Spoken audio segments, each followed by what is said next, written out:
하나님의 뜻이라고 하는 제목으로 말씀을 드리겠습니다. 제가 지난 3월 14일에 이런 제목으로 방송을 했습니다. 윤석열의 장래와 복음의 원수를 사도 바울로 만드신 하나님의 섭리.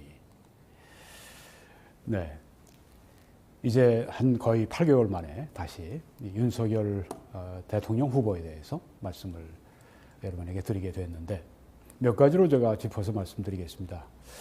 먼저 이 윤석열 대표는 윤석열 이 후보는 아주 극적으로 정치에 입문을 했죠.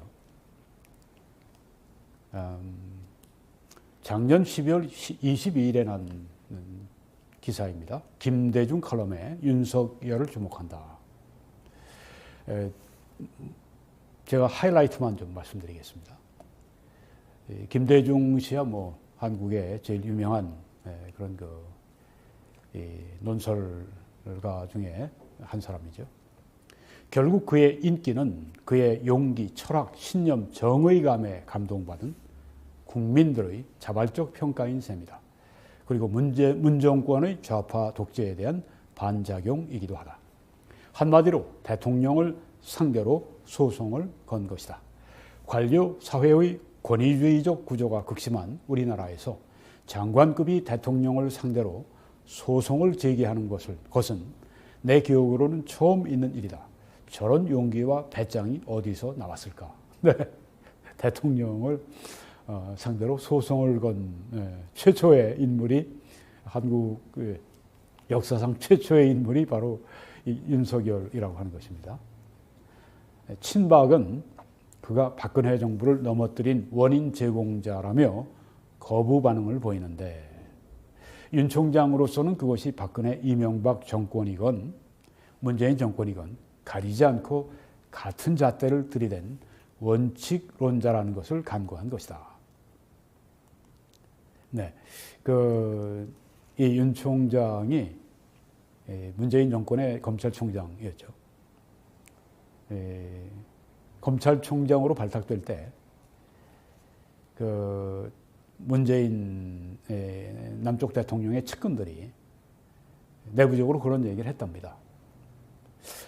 저 사람이 아주 지독한 원칙주의자이기 때문에 우리도 위험할 수 있다. 박지원 같은 지금 뭐 국정원장 하는 사람이죠. 네. 윤석열을 그렇게 검찰총장 만들어 놓으면 우리들이 죽는다. 너희들이 죽는다. 그런 이야기를 했다고 그래요. 네. 왜? 아주 충실한 원칙론자이기 때문에 그렇다고 하는 것입니다. 이번이 2013년이죠. 네. 그때 이제 박근혜 정부의 어떤 댓글,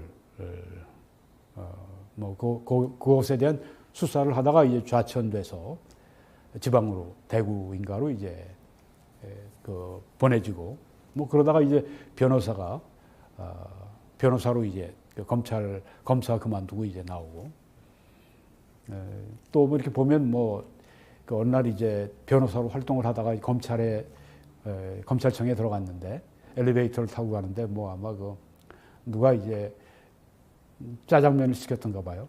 그 짜장면 냄새가 이제 나면서 자기가 밤에 막 검사로서 이렇게 취조도 하고 그런 때가 막 아주 추억에 새로워서 다시 이제 검찰로 들어왔다고 하는 얘기를 제가 읽어봤습니다. 네. 그때부터 이제 박해를 받은 거예요. 그리고 이제 이번에 문재인 정부에서 또 여러 가지 막 살아있는 권력을 수사하다가 보니까 이 원칙론자니까 아주 대단히 고지식한 분이죠. 네. 원칙이니까 박근혜 정부든 문재인 정부든지 살아있는 권력을 수사하면 그렇게 피해를 본다고 하는 것을 박근혜 정부 때 경험했는데 문재인 정부에서 지금 박근혜 정부를 사실상 쑥대밭을 만들어 놨잖아요. 네.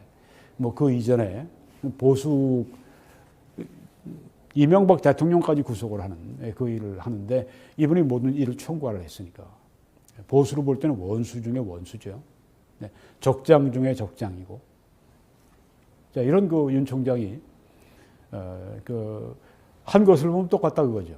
박근혜 정부나 또 이명박 정부나 또 문재인 정부나 아주 고지식하게 그냥 원칙론적으로 이거는 그 잘못이다 생각하면 그냥 끝까지 막 파고 들어가서 자기가 피해를 볼 그런 일을 당하면서도 그 일을 뭐 해나가는 그런 종류의 그런 유형의 사람이다. 김대중 씨가 여기 얘기를 했는데 뭐 우리가 다 그분이 이번에 그 생애를 보면 우리가 공감이 가는 진짜 원칙론자구나 하는 생각을 우리가 가지게 됩니다.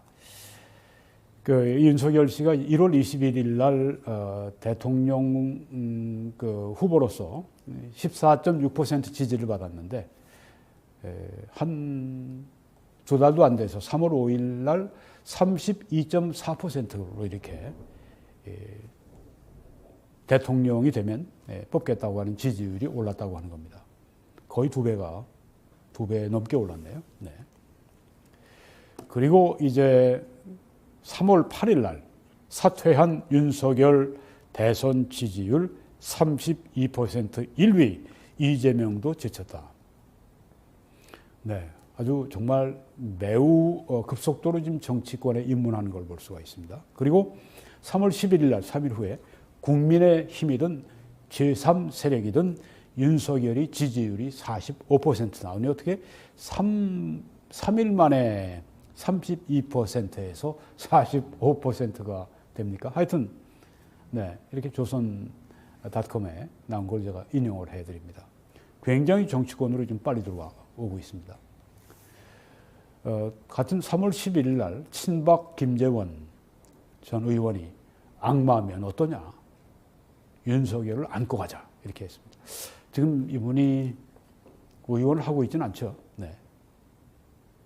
박근혜 대통령을 지근해서 그렇게 보좌했던 김재원 당시 의원. 뭐 아주 박근혜 정부의 사형 선고를 내린 윤석열이니까 그런데도 불구하고 악마하면 어떠냐? 윤석열을 안고 가자 이렇게 말을 했다고 하는 겁니다. 그분의 그 글 가운데 뭐 일부만 제가 인용하면 김 전 의원은 윤석열 전 검찰총장에 대해서 윤석열이 악마로 보였을 수는 있지만 그 악마의 손을 잡고 어둠을 헤쳐낼 희망이 보이니 그것만으로도 다행이라고 했다. 네. 이렇게 평가를 했어요. 김 전 의원은 정무수석으로 지낸 나도 여러 곳에서 조사와 재판을 받으며 내 가족까지도 정신적인 파탄에 내몰렸다고 했다. 네. 이 윤석열 이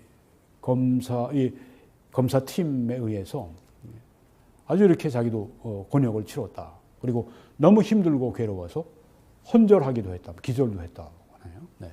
노끈을 욕실에 놓아두고 극단적인 선택을 할 때는 뭐 목매서 뭐 자살을 하려면 망설이지 않으려고 했다고 했었다. 야, 이렇게까지 그 검사들의 이 취조가 이렇게 아주 그 정신적으로 이렇게 큰 위협이 되나요? 네. 유재수 그때 사령관 유재수 장군이죠. 네. 유재수 장군. 저하고는 뭐 중앙고 동문이기 때문에 네. 물론 저보다 후배지만 네. 제가 유재수 장군이 기억이 납니다. 유재수 장군이 자살해서 죽었잖아요. 도무지 우리가 받아들이기 힘든 그런 일이 일어나고 5명이 이렇게 자살을 했습니다. 그러니까 윤석열 이 검사팀이 무리한 수사를 하는 게 분명합니다. 네. 그건 뭐 여기 지금 김재원 의원이 이랬습니다. 김 전 의원은 글 말미에 윤석열이 잘 되기를 진심으로 바란다. 네. 뭐 그렇게까지 곤욕을 치른 다음에도 지금 이런 말을 합니다. 그의 선택이 대한민국의 보탬이 될 것이라 믿기 때문이다. 네. 정치권에 얼마나 빨리 무섭게 진입을 했는지 정말 이런 경우가 대한민국 정치사에 또 있을까 할 정도로 왜냐하면 이제 살아있는 권력 문재인 그 정권과 아주 온몸으로 부딪혔지 않습니까? 네, 그래서 거의 쫓겨나다시피 해서 사퇴하고 나왔는데 무슨 일을 당할지 모르는 그런 일을 뭐 아주 그냥 위험을 무릅쓰고 그냥 공의를 세우겠다고 그렇게 했습니다. 그러니까 이건 박근혜, 이명박 대통령들을 향한 그런 어떤 그 반감으로 한 것이 아니라 문재인에게 똑같이 했으니까. 원칙론자다. 그러니까 보수권에서 이분을 이번에 보수를 대표하는 대통령 후보로 내세웠죠. 네. 그런 것을 다 공감하고 다 인정하기 때문에 보수 우리를 아주 그냥 좌파의 시각으로 죽이려고 했다고 할 것 같으면 보수가 미쳤습니까? 보수가 왜 이분을 보수의 대통령 후보로 세웠겠습니까? 그만한 것이 있다는 거죠. 그리고 이제 이렇게 정치 입문을 빨리 하고 난 다음에 극적으로 대선 후보로 선출이 됐습니다. 11월 5일 날 이루어진 일입니다. 이렇게 정치권, 이제 정치 선언문을 이제 발표하고 난 다음에 한 4개월 조금 넘어서 이런 일이 지금 일어난 것입니다. 국힘당의 대선 후보. 이 터치코리아 정치 신인 윤석열 이젠 득점할 수 있나 이 글에서 이런 이야기가 나옵니다. 국민의힘의 한 중진 의원은 자기 진영에 칼을 겨눈 사람을 대선 후보로 밀어 올린 것이야말로 정당사에 전례가 없을 것이다. 이렇게 그 안에서 그런 얘기를 했습니다. 우리에게 칼을 겨눈 이 적장을 이 사람을 바로 대선 후보로 우리가 이렇게 추대한 것은 정당사에 전례가 없을 것이다. 네, 한국 정당사에 전례가 없는 그런 아주 기이한 일이 벌어진 겁니다. 그리고 또 이런 말도 있습니다. 현 집권 세력의 내로남불에 넌더리를 낸 국민의힘 사람들은 현 정권을 상대로 저항과 승리의 기억을 가진 한때의 적장을 정권 탈환전의 대장군으로 삼았다. 네. 적장을 이제 대장군으로 삼아서 이제 전쟁터에 보수가 지금 나가고 있다고 하는 것입니다. 참 정말 아이러니하기도 하고 참 놀라운 일이 발생을 한 것입니다. 자, 그러면 이제 윤석열 씨가 과연 제20대 대통령이 될 것인가, 될 수 있는가? 제가 먼저 섭리적인 측면을 생각해 보겠습니다. 전 목사니까, 크리스찬이니까 모든 일들이 다 참새 한 마리가 두 마리가 날아가다가 한 마리가 땅에 떨어져도 하나님께서 허락하지 않으시면 안 된다라고 성경에 말씀을 했어요. 예수님이. 그러니까 이런 그 엄청난 이런 그 한국에 있어서 아주 엄청난 이런 대통령직을 건 이런 일들, 이런 사건들, 그 하나님의 섭리가 없다고 하면 이상하죠. 네. 하나님의 섭리가 계시죠. 이런 사건, 이런 역사, 이런 그 어떤 일들이 벌어지고 이런 것들이 이제 하나님의 그런 그 섭리하시는 하나님이 인간사를 다스리시고 경륜하시는 그 가운데 다 들어있는데 그래서 저는 이 섭리적인 측면을 좀 보려고 합니다. 네, 이 조사에서 내년 대선에 대한 기대를 물은 항목에 야당인 국민의힘으로 정권 교체가 58.2%, 여당인 민주당의 정권 재창출이 32.2%였다. 이게 11월 4일에 발표가 된 겁니다.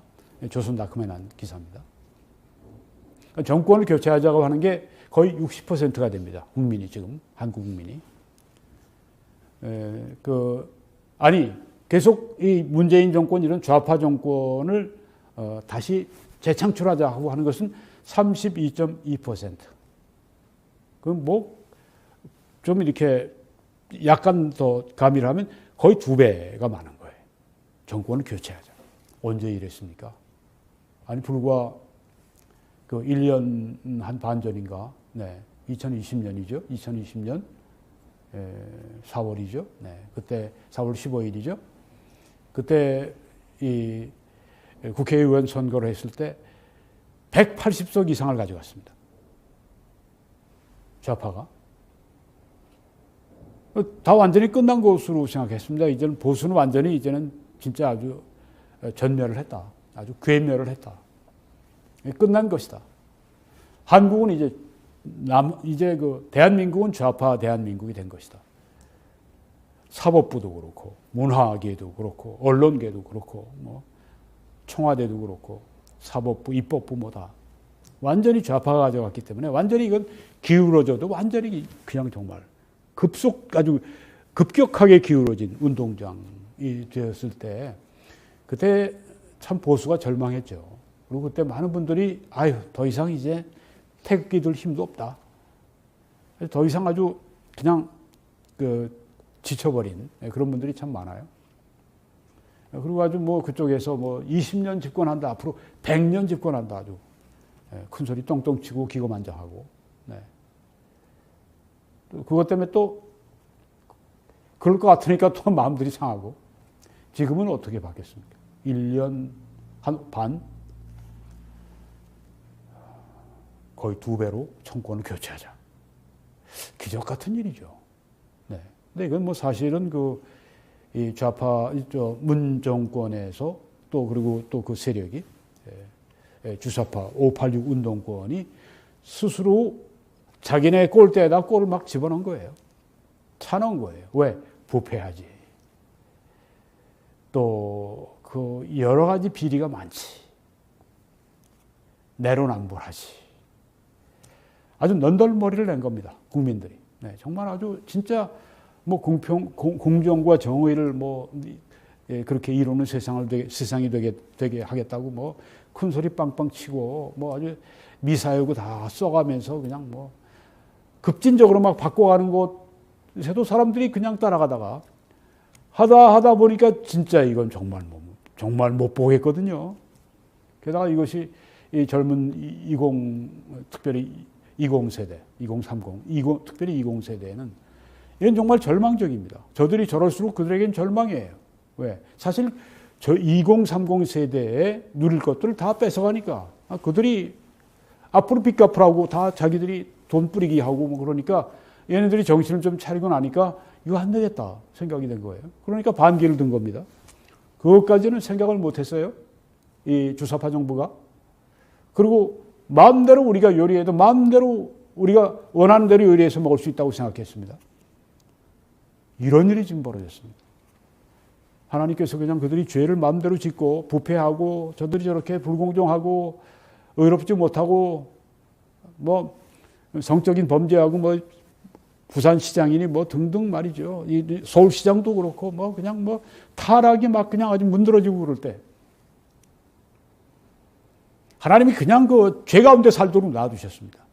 뭐 박원순이가 그렇게 죄 짓지 않도록 또 뭐 오거돈이 부산시장 죄 짓지 않도록 어떤 선에서 딱 하나님이 막으셨더라면 저들이 더 이상 죄 안 짓고 그냥 시장직을 유지하고 아마 계속해서 저들이 승승장구하고 나갔을지 모르는데 너희들 한번 죄 져봐. 하나님께서 그냥 죄를 짓도록 허락하신 겁니다. 이 성경의 심판의 하나님의 무서운 심판 가운데 하나 이것입니다. 저들이 불의한 가운데 그냥 저들을 버려두심으로 말미암아 이게 심판입니다. 하나님이 그냥 버려두신 겁니다. 어떻게 됐습니까? 이들이 아주 그냥 뭐 급진 좌파가 그냥 뭐 범죄하고 그러다가 지금 그 열매를 거두기 시작하는 겁니다. 열매를 거두는 거예요, 지금. 정권 교체, 그들의 죄악의 열매를 지금 거두도록 하나님께서 그들의 죄를 그냥 놔두신 겁니다. 다 하나님의 역사 가운데 하나입니다. 2달 전 조사에 비교하면 정권 교체론이 47.3%에서 58.2%로 2달 동안 사이에 10% 이상 높아진 반면에 정권 재창출은 2달 전에는 38.8% 외치다가 지금은 32.2%로 하락을 했습니다. 네, 이렇게 세상이 바뀌었습니다. 1년 반 전에 180석을 막 가져가고 그럴 때 낙담하고 절망할 때 누가 이것을 받겠습니까? 정당 지지율도 10월 조사에선 민주당과 국민의힘이 34.9 대 32.5. 그런데 이번에는 30.8 대 41.7로 역전됐다. 거의 10% 이상 국민의힘이 보수가 지금 그렇게 더 지지를 받게 되었습니다. 5년 전에 박근혜 대통령 탄핵 그때 뭐 있고 할 때는 5%까지 떨어졌는데 놀라운 정말 기적과 같은 변화입니다. 문재인 대통령 지지율도 한 달 전에 40.7%에서 7%로 떨어졌다. 이것은 뭐 몇 시간 전에 나온 그런 그 기사입니다. 11월 7일 기사입니다. 대선 후보 선출 후에 첫 조사를 했어요. 윤석열이 45.8%, 이재명이 30.3%. 지지율이 이렇게 된다고 하는 겁니다. 약 15.5%나 됩니다. 15.5%. 아까 그 정권 재창출 58, 32 하니까 한 26%인데 정권 재창출하자. 그게 여기에 지금 반영이 된 겁니다. 그렇죠? 네. 여긴 지금 한 15.2%, 15.5% 차이고. 그러니까 이 정권 재창출하자고 하는 이 욕구가 강하면 이대로 대선에서 결과가 나올 수도 있어요. 물론 이제 여러 가지 그동안 120일 정도 앞으로 남은 동안에 부침이 있고 바뀜이 있고 무슨 일이 일어날지 모르고 어떤 폭로가 일어날지 모르고 뭐 어떤 뭐 등등 뭐 여러 가지 뭐 지뢰밭을 통과해야 되겠지만 네. 정권 재창출해야 된다고 하는 국민들의 욕구가 강하면 강할수록 이렇게 큰 차이를 가지고 이 윤석열 후보가 대통령이 될 수도 있다고 하는 것입니다. 여기 보십시오. 이 그래프로 도표로 이렇게 보여주고 있습니다. 윤석열이 차기 대통령 적합도에서 45.8%를 기록했고 이재명이 30.3%를 기록했어요. 놀라운 수치입니다. 연령별로는 40대를 제외한 전 연령층에서 윤 후보가 이 후보를 앞섰다. 40대가 문제인데 네. 모든 다른 그 세대에서 이 윤석열이 이겼다. 그리고 두 후보 모두의 취약 지점으로 꼽히는 20대에서도 윤 후보는 33.6%, 이 후보는 23.9% 이렇게 나타났어요. 네. 그 윤석열 후보가 그 뭐 이렇게 왕자 새기고 뭐 그런 어떤 샤머니즘 이런 것 때문에 구설수에 오르고 이건 참 누가 들어도 기분이 안 좋습니다. 특별히 크리스찬들 입장에서 목사 입장에서는 참 더더구나 네. 저런 거 정말 없어야 되는데 생각이 되죠. 또 이 홍 후보를 지지했던 그 젊은이들 가운데 지금 많이 이제 국힘당에서 뭐 떠난다고 뭐 그러기도 하고 하는데 그럼에도 불구하고 그 20대에서도 윤 후보가 이 후보에 비해서 윤석열이 이재명에 비해서 거의 10%가 이렇게 우세한 것을 보여주고 있습니다. 섭리적인 측면에서 볼 때 하나님이 세상을 관리하시고 경영하시는 네. 그런 관점에서 볼 때 지금 이 윤석열이 내년 3월 9일에 선거를 치르고 제20대 대한민국 대통령이 될 가능성이 지금 굉장히 많은 거예요. 그렇죠? 네. 섭리적인 측면에서 볼 때 그렇습니다. 하나님의 뜻을 우리가 알 때 하나님의 말씀을 통해 알고 성령의 그 역사하심을 통해 알고 성령의 우리에게 주시는 그 말씀을 통해 알고 또 지혜를 통해 알죠. 지혜. 그리고 또 섭리를 통해 압니다. 여기 섭리를 우리가 봤는데 이번에는 그 도덕적인 측면을 좀 보겠습니다. 이건 뭐 성경이 도덕으로 가득한 책인데 네, 그래서 도덕적인 측면에서 볼 때 이건 뭐 하나님께서 보시기 굉장히 중요한 점입니다. 하나님이 어떤 사람을 세우실 때 이 도덕이 굉장히 중요합니다. 지금 여기 그 윤석열 후보가 6월 29일 날 정치를 하겠다고 선언할 때 정치 선언문을 읽고 기자회견을 할 때 그때 이제 나온 이야기 가운데 제가 뭐 몇 가지만 추려서 여러분에게 보여드립니다. 그 상식을 무기로 무너진 자유민주주의와 법치, 시대와 세대를 관통하는 공정의 가치를 기필코 다시 세우겠습니다. 이 공정은 공의에 기반한 것인데 도덕적인 문제를 말하고 있죠. 공정하다, 네, 공의롭다. 네, 이것을 윤석열 후보가 강조하는 걸 볼 수가 있습니다. 또 이분은 공정을 굉장히 그의 삶의 철학으로 삼고 자기 희생을 치르면서까지 공정을 지키려고 했던 분이기 때문에 이분의 이런 말은 굉장히 무게가 있습니다. 그리고 정의가 무엇인지 고민하기 전에 누구나 정의로움을 일상에서 느낄 수 있게 하겠습니다. 이것이 제 가슴에 새긴 사명입니다. 정의, 공의를 가슴에 새긴 사명으로 여긴다. 참 아주 정말 반가운 이야기입니다. 옛날에 문재인 씨 대통령 직에 오를 때 공의, 정의 얼마나 남발을 했습니까? 근데 완전히 거꾸로 갔죠. 근데 여기 지금 이 윤석열 씨는 정의, 공의를 위해서 자기 평생 26년 이상 검사로 있으면서 그 일을 실행에 옮겼기 때문에 상당한 우리가 믿음이 가는 거죠.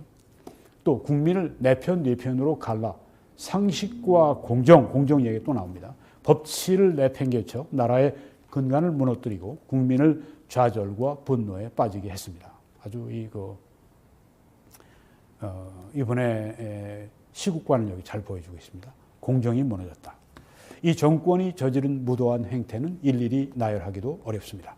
정권과 이해관계로 얽힌 소수의 이권 카르텔은 권력을 사유하고 책임의식과 윤리의식이 마비된 먹이 사슬을 구축하고 있습니다. 네. 부패 카르텔, 책임의식, 윤리의식 다 이 도덕과 관련된 그런 이야기입니다.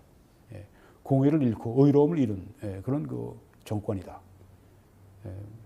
나는 이걸 비판하고 난 이것을 뒤집어 엎겠다. 공정한 나라를 만들겠다. 그런 도덕심이 여기에 충만한 걸 볼 수가 있습니다. 이 연설에서 자유를 22번 언급했고 공정을 9번 언급했습니다. 이번에 이 기자회견이나 또 이번에 대선 후보로 이제 확정되고 이제 연설하는 걸 제가 곰곰이 관찰해 보면서 이분 정말 자유민주주의자이고 또 자유시장 경제를 그렇게 믿는 분이고 이것을 실행에 옮길 수 있는 보수주의자구나 하는 생각을 제가 하게 됐습니다. 자유민주주의가 22번이나 나왔고 공정이 9번 언급이 됐습니다. 그리고 이번에 이제 지난 11월 5일 날 국민의힘 제2차 전당대회에서 대선 후보로 확정되고 나서 이제 연설을 할 때 연설문 가운데 일부를 좀 인용하겠습니다. 저의 경선 승리를 이 정권은 매우 두려워하고 뼈아파할 것입니다. 조국의 위선, 추미애의 오만을 무너뜨린 공정의 상징이기 때문입니다.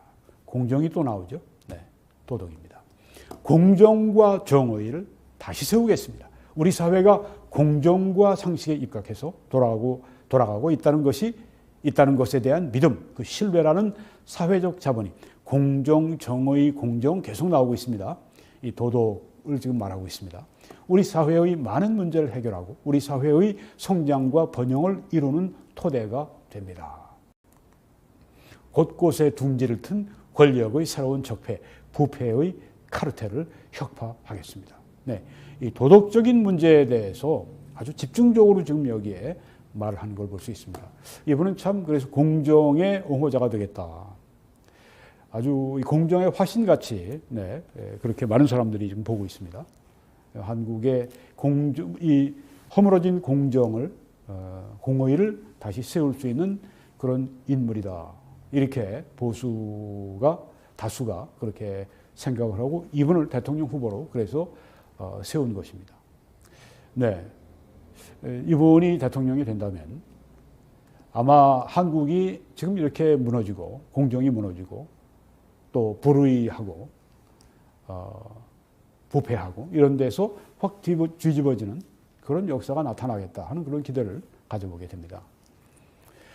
조선닷컴에서 이제 조선일보 사설이 11월 6일 날 나온 걸 좀 보면은 윤 후보는 문재인 정권의 검찰총장 출신이다. 전 정권 적폐 수사를 이끌 당시만 해도 현 정권으로부터 정의로운 검사라는 칭송을 받았다. 그러나 조국 전 법무장관 일가 비리, 청와대 울산시장 선거 공작, 월성 원전 경제성 조작 의혹 사건 등 살아있는 권력에 대해서도 같은 잣대로 수사를 이어가자 감찰과 징계를 받으며 쫓겨나다시피 했다. 현 정권의 내로남불과 폭거에 맞선 결기가 그를 정권 교체를 상징하는 인물로 만들고 야당의 대선 후보 자리까지 오르게 한 것이다. 네. 이번에 이 도덕적인 그 입장, 또 이번에 그 도덕적인 그런 삶의 발자취, 이런 것에 대해서 여기 지금 칭찬을 해주고 있는 그런 것입니다. 자, 그러면 이제 하나님이 복을 주시는 개인과 정부와 국가가 무엇일까요? 이번에 윤석열 씨가 이제 청와대 주인이 돼서 이 나라를 이끌고 다스리게 된다면 그 개인에게는 아마 최고의 축복일 겁니다. 하나님이 주시는 최고의 복을 이분이 받은 셈이 될 텐데, 뭐 개인이나 또 혹은 정부나 이 국가나 하나님이 축복하실 때 어떤 원리에서 하시는가? 성경에 보니까 하나님은 하신 일이 완전하고 그의 모든 길이 정의롭고 진실하고 부당함이 없으신 하나님이시니 공의로우시고 정의로우시도다. 하나님은 정말 공의와 정의를 사랑하시는 그런 하나님이신 것, 진실하신 하나님이신 것을 보여주고 있습니다. 그러니까 하나님의 이런 그 면을 따르는 그 사람들 하나님이 기뻐하지 않으시겠어요? 네. 지금 그 문정권이 버림을 받는 이유는 국민으로부터, 그리고 결국은 하나님께로부터 버림받는 이유는 부정의하고 또 저들이 거짓말하고 저들이 부당하고 정의롭지 못하고, 이 하나님의 이런 본질, 하나님의 이런 그 성품과는 전혀 반대되는 길을 가고 있기 때문에 정부는 사실상 하나님이 선을 베풀라고 세워주신 기관이고, 또한 그 거기에 공직자들은 다 그 일 때문에 세워진 사람들인데 하나님의 뜻과 정반대의 길을 가고 있으니까 하나님께서 심판을 이때 행하시는 것입니다. 그런데 지금 윤석열 후보는 이런 공의 측면에서 지금 제일 아주 그 사람들에게 신뢰를 받는 분이에요. 네, 근데 실제 이제 그가 그렇게 앞으로 계속 해나간다고 할 것 같으면 하나님이 그를 택하실 충분한 이유가 여기 있는 것이죠. 또 여기 보면 정직하게 행하며 공의를 실천하며 그의 마음에 진실을 말하며, 하나님이 어떤 사람, 어떤 정부, 어떤 국가가 되기를 원하신지를 여기에 우리에게 말씀하는 겁니다. 공의를 지키는 자들과 항상 의를 행하는 자는 복이 있도다. 어떤 사람에게 하나님이 복을 주시느냐? 공의로운 사람들, 항상 의를 행하는 그 사람들에게 하나님은 복을 내려주신다. 네. 개인과 정부와 국가, 어떤 사람들이 복을 받는가? 공의를 지키고 항상 의를 행할 때. 왕은 공의로 나라를 견고케 하나. 공의롭게 통치하는 그 위정자들 혹은 대통령, 수상, 나라를 아주 견고하게 만드는 사람들이지만 뇌물을 억지로 내게 하는 자는 나라를 멸망으로 인도하는 자다. 그렇게 경고를 하고 있습니다. 윤석열 후보가 이제 정치 입문을 하고 난 다음에 여러 정치인들로부터 이제 만나자고 하는 제의를 받았는데, 그때 다른 사람들 다 물리치고 제일 먼저 만난 사람이 이 101세의 철학자 김형석 철학자를 만나기를 원했답니다. 연세대 철학과 교수이시죠. 근데 이 윤석열 씨의 아버지가 이제 윤기중 교수, 연세대 교수이신데 아마 건축과 교수이시죠. 네, 이 아버지도 또 아주 원칙주의자로 유명하더군요. 그 석사만 가지고 이제 연대 교수가 됐는데 그때 주위 사람들이 그 조금만 뭘 이렇게 하면 박사 받을 수 있어. 그러니까 이 윤석열 후보의 아버지가 윤기중 교수가 그런 거 해서 뭐 합니까? 그렇게 하면서 이제 그 제의를 거절했다고. 네. 그러니까 편의주의 또 뭐 그렇게 그 비정상적인 방법으로 가고, 네, 공의롭지 못하고 그런 것들을 싫어하는 그 기질이 지금 이 아들에게 전수가 된 거예요. 아마 이 김영석 교수가 만나고 이 윤석열 후보에 대해서 그릇이 크다 그런 얘기를 한 것으로 제가 기억이 나는데, 네. 이제 만나서 이런 얘기를 했답니다. 김영석 교수가 정의를 상실하면 그 사회는 유지될 수 없는 게 상식이다. 정의로운 사회. 이건 뭐 현 문정권에 대한 비판이기도 하고, 또 정의로운 사회를 이룰 수 있도록 그렇게 정의롭고 공의로운 그런 앞으로 대통령이 된다면 이 길을 걸어가야 합니다라고 말을 해준 거예요. 네. 정말 적절한 이야기죠. 뭐 어떤 행정적인 것보다도 아주 그 근간이 되는. 그리고 이제 김 교수가 이 철학자가 이제 칼럼에서 한 이야기를 거기 적었는데, 현 정부에 대해서 국민의 인간적 삶의 가치와 인권이 훼손됐고 정신적 사회 질서까지 상실해 가고 있다는 위기 의식을 느낀다며, 지금의 정치는 문재인 정권을 위해 존재하지 국민을 섬기는 정부로는 보이지 않는다 지적을 했습니다. 김영석 교수가 이런 칼럼에 이런 글을 요 근래에 쓰시고 하는데, 여기 지금 우리 여기 지금 윤석열 후보를 만나서 말할 때 이런 얘기를 왜 안 했겠습니까? 국민을 섬기는 정부가 돼야 합니다.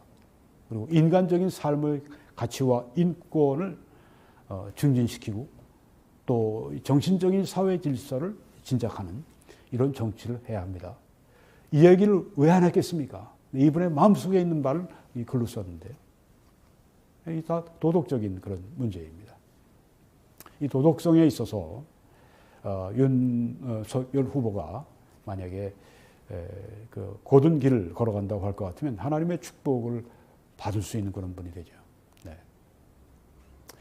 자, 이제 이걸 말씀드리고 마치겠습니다. 하나님의 극적인 선택이 정말 윤석열 후보가 그 보수를 괴멸시키는 적장이었다가, 네, 이제는 보수를 살리는 그런 그 대장군으로 전면에 지금 선봉장으로 서서 지금 싸움을 하러 지금 나가고 있습니다.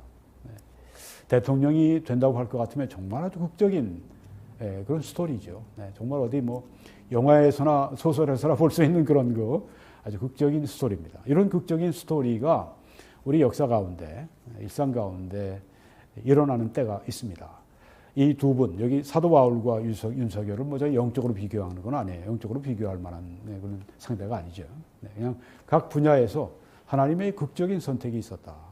네. 그 사도 바울도 대단히 아주 처음에는 유대교인으로서 기독교인들을 무자비하게 박해했습니다. 보통 박해한 게 아니라 아주 선봉에, 여기 뭐 윤석열 검찰총장이 아주 보수를 그렇게 아주 그냥 괴멸시키는 일에 최선봉에 섰던 거와 마찬가지로, 여기 사도 바울은 기독교인들을 아주 정말 진짜 괴멸시키는 그 일을 위해 제일 선봉에 섰던 그런 분이죠. 그리고 이제 대제사장들의 이 공문, 대제사장이면 그 당시에 신정사회니까 실제적으로 아주 정치적인 고난의 최고 정점에 있는, 다 그 고난을 위임받아가지고 이제는 시리아의 다메섹에 있는 교회, 그리스도인들을 또 잡아오기 위해서, 잡아오면 죽이고 그 일을 위해서 이제 선봉장으로 또 길을 가다가 그 다메섹 근처에 갔다가 거기서 이제 예수 그리스도께서 빛 가운데 나타나시죠. 그래서 그 환한 빛 때문에 이 바울이 그냥 눈이 멀어버립니다. 그리고 엎드려서 이렇게 말씀하죠. 네. 누구이십니까? 예수님께서 나는 네가 박해하는 예수라. 예수님을 난 박해한 적이 없는데, 마음속으로 그랬을 겁니다. 예수님을 믿는 사람들을 박해하는 게 예수님을 박해한 것이 됐어요. 그렇게 예수님 보셨습니다. 얼마든지 전지전능한 하나님으로서 이 사도 바울 같은 이런 그저 하나의 인생 얼마든지 심판하실 수도 있지만 어떻게 하셨습니까? 바로 이런 사람을 윤석열이 확 바꾼 것처럼 완전히 바꾸셔서 이 복음을 위한 선봉장으로 삼으셨죠. 네, 그래서 초대 교회의 이 교회의 전파, 복음의 전파와 교회의 설립과 성장, 이건 바울 빼고는 설명이 안 됩니다. 이렇게 말씀하셨습니다. 바울에게 일어나 너의 발로 서라. 내가 네게 나타난 것은 곧 네가 나를 본 일과 장차 내가 네게 나타날 일에 너로 종과 증인을 삼으려 합니다. 이 원수를 아주 그냥 완전히 그 교회를 위한 아주 그냥 교회를 위한 희생, 교회를 섬기는 일에 아주 선봉장으로 여기 세우시는 걸 볼 수가 있죠. 이런 하나님의 섭리가, 극적인 섭리가 나타났습니다. 또 여기에 아나니아에게 하신 말씀은 주께서 이르시되 가라. 이 사람은, 이 바울은 내 이름을 이방인과 임금들과 이스라엘 자손들에게 전하기 위하여 택한 나의 그릇이라. 그리고 이 사도 바울의 위대한 전도자, 목회자, 설교자, 신학자로서의 삶이, 선교사로서의 삶이 시작이 됩니다. 하나님의 극적인 선택. 아마 이런 선택이 여기에 지금 이 윤석열 후보에게 하나님의 선택이 이미 있는지 모르겠습니다. 네, 그래서 제가 여기에 지금 뭐 청와대 주인과 같은 그런 위치에 그 뭐 상상으로 제가 여기 지금 놔뒀습니다만은, 네. 뭐 진짜 청와대 주인이 될지 안 될지는 뭐 내년 3월 9일 이후에나 알 수 있겠죠. 네. 그렇지만 섭리적으로 볼 때, 도덕적으로 볼 때, 이분이 그 다음 제20대 대한민국 그 대통령이 될 확률이 굉장히 높다. 제가 이렇게 생각이 됩니다. 이분을 뽑을지 안 뽑을지는 여러분이 하세요. 네, 여러분이 알아서 결정 충분히 하실 수 있다고 저는 생각합니다. 네, 제가 여기서 뭐 지금 선거운동 하는 것도 아니고, 네. 그래서 여러분 위해서 기도하시길 바랍니다. 네. 제가 볼 때는 섭리적인 면에서 볼 때나 이 도덕적인 면에서 볼 때, 하나님의 말씀의 도덕적인 면에서 볼 때 이분이 제20대 대한민국의 대통령으로서 대한민국에 지금 완전히 이렇게 정말 부패하고 기울어진 망해가는 이 모습을 확 바로잡을 수 있는 그런 인물로 하나님 지금 세우지 않으셨는가, 그런 생각을, 기대를 제가 해보게 됩니다. 저는 개인적인 기대이고요. 또 아마 많은 분들이 그렇게 또 기대하니까 또 이렇게 추대해서 후보가, 대통령 후보가, 보수 대통령 후보가 되게 만들었겠죠. 네. 그래서 저는 희망을 갖습니다. 네. 하나님께서 이런 극적인 선택을, 극적인 이런 방법으로 사람을 세우셔서 그 일을 하시는데, 대한민국에 굉장한 그 아주 푸른 신호등이 지금 들어온 게 아닌가. 네. 하나님께서 복을 주시려고 이렇게 지금 이런 인물을 준비하시고 또 세우시고 또 역사하시는 게 아닌가 하는 그런 생각을 제가 가져보게 됩니다. 참 우리가 지금 이 11월 달은 감사의 계절입니다. 그렇죠? 네, 그래서 이것도 우리의 감사의 그 제목이 될 수 있다, 그렇게 생각이 됩니다.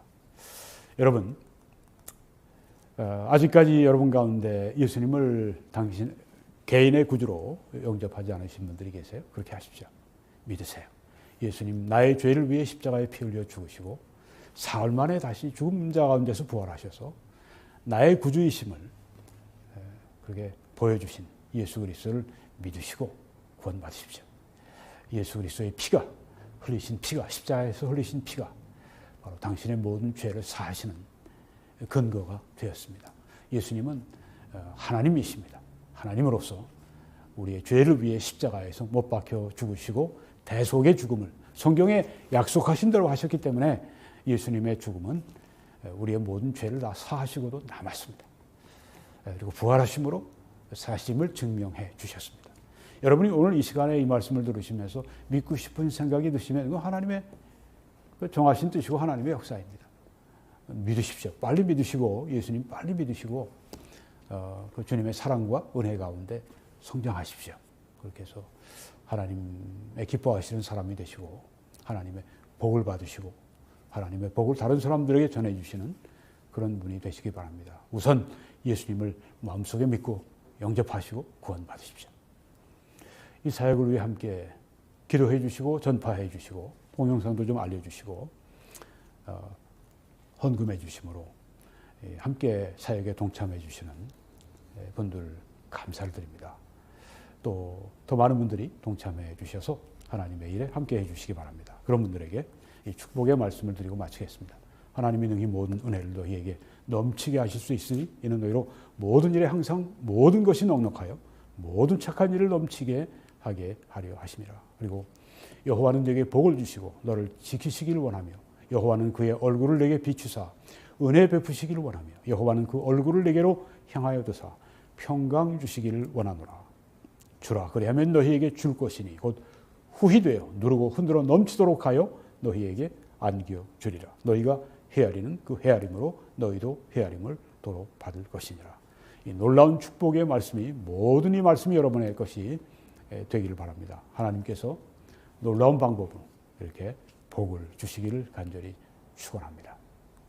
한국에서 헌금하시고 하나님의 일에 참여하실 분들은 이 신한은행의 정보를 통해 그렇게 해주시고, 미국에서 그렇게 하실 분들은 이 뱅크 오브 아메리카 이 정보를 통해서 그렇게 해주시기를 바랍니다. 하나님의 크신 축복이 여러분들과 또 우리 대한민국에 그리고 우리 북한 동포들에게 넘치시길 간절히 축원합니다.